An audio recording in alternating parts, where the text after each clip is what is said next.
Are you starting a business in Florida and wondering how to get sales tax permit? You're right place. In just 5 minutes, I'll walk you through in everything you need to know. Apply for Florida sales tax permit in 2025. Let's start with the basics. Who actually needs a sales tax permit in Florida? If your business sells taxable goods or services in Florida or using items in your business that are subject to use tax, you need to register for a sales tax permit before starting operations. Now, how do you register? There are two main ways. First, online registration account and maintenance portal. This is the preferred and faster method. Second, you can also register by mail. Use Florida Form DR1. Just keep in mind registering by mail will cost you USD 5, while online transaction is free.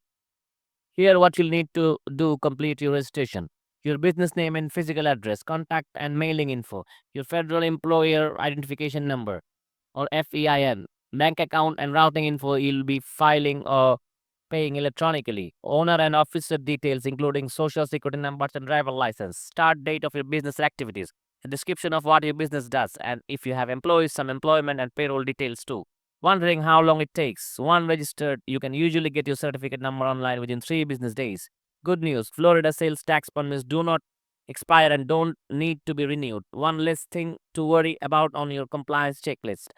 If you're unsure whether your business needs to collect sales tax or pay use tax, check the Florida Department of Revenue before you start operating. And for more in-depth help, be sure to look up the Florida Sales Tax Guide for Business.